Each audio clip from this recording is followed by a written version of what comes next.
Alors, moi je suis vidéaste, je suis passionnée par les questions des médiums, de la mémoire et des supports de la mémoire. Et la nature aussi, voilà, ça c'est un truc qui me botte bien, la nature.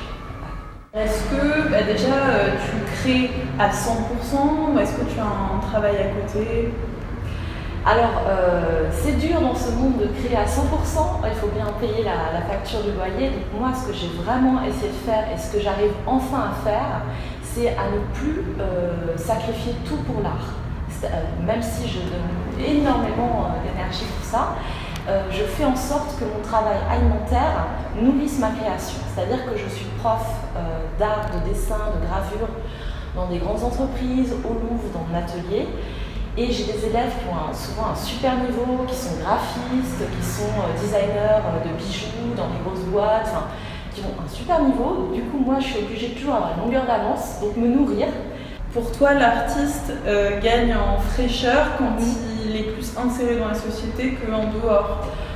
Il faut être lié à la société, pas juste en retrait du monde, parce que si tu sais pas de quoi tu parles, tu peux pas parler vraiment bien aux gens.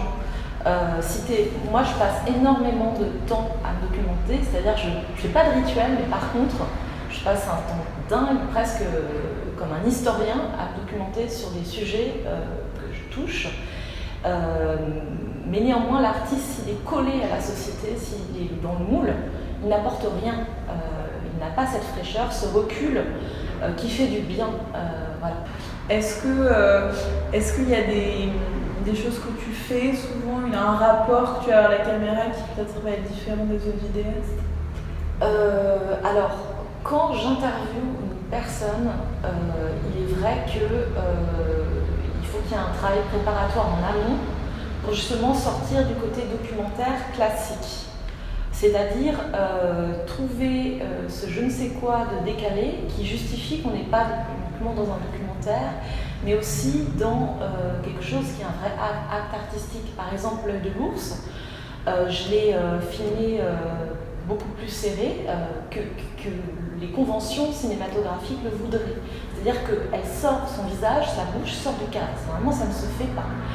Et c'est beaucoup plus juste par rapport au propos qu'elle tient, que ça se passe ainsi, que je fasse un travelling qui suit sa bouche, par exemple. Pour que ça se passe, pour avoir cette justesse-là, alors que je ne sais pas exactement ce qu'elle va dire, il faut quand même avoir une espèce de disponibilité à ce qui se passe vraiment, être opportuniste presque. Et tandis qu'avant, au moment de l'idée et au moment de l'écriture des choses et après au moment du montage, là c'est plutôt une concentration vers l'intérieur et la fantaisie. Et un opportunisme plus vers les matériaux, les images, les sons qui ont été choisis. Qu'est-ce qui est plus garder cette ouverture d'esprit envers ces matériaux et vraiment se dire ah oui, je vais oser ça, je vais faire ça, qu'est-ce qui va se passer, voilà, faire sa petite cuisine très librement. Moi j'ai un plaisir particulier à en quelque sorte voir mon propre corps de l'extérieur et à mettre en scène tout ça comme un marionnettiste. Voilà. Ça c'est un rapport au corps très particulier. C'est pas celui de la danseuse, de la chanteuse, de la performeuse. C'est plutôt celui du metteur en scène. Hein, c'est plutôt ça. J'ai envie de dire, à l'âge de 7 ans, j'avais une meilleure amie qui est devenue actrice aujourd'hui. On était déjà, moi, derrière une caméra imaginaire et elle devant.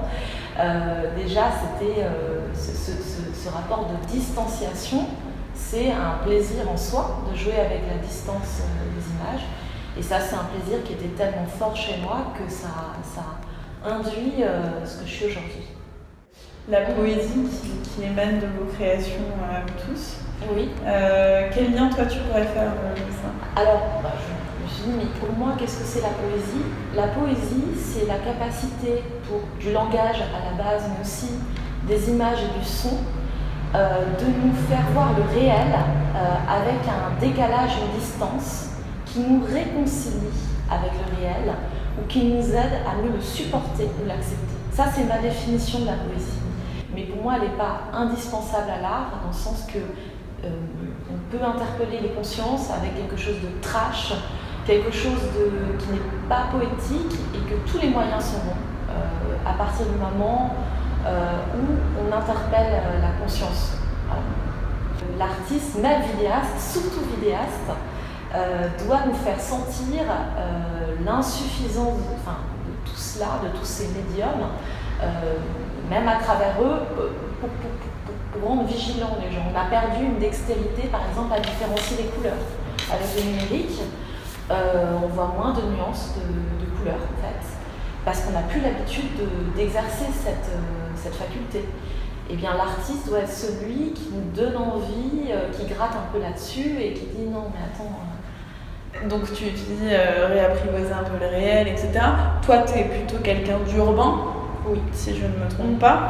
Et pourtant, tu te ramènes beaucoup au paysage. Alors, comment expliquer ce décalage un peu finalement? Les paysages, en fait, c'est déjà une construction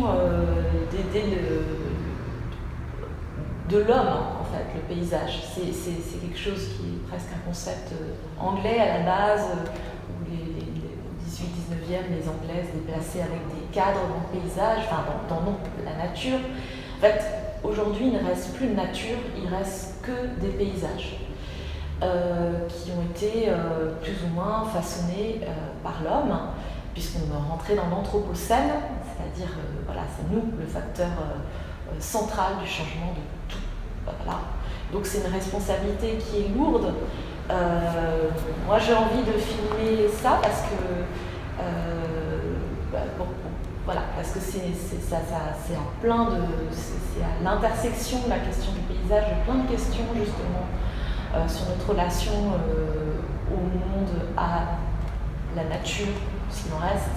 Il y a une vanité derrière ce fantasme de retour à la nature qui est énorme, et la cruauté de ça, en fait, j'essaie de la rendre sensible, et je pense que c'est très visible dans Atome, parce que si tu comprends vraiment Atome, c'est ça, c'est l'impossibilité, même au-delà du nucléaire, de ce retour à presque fantasmatique à la nature, à l'un avec la nature.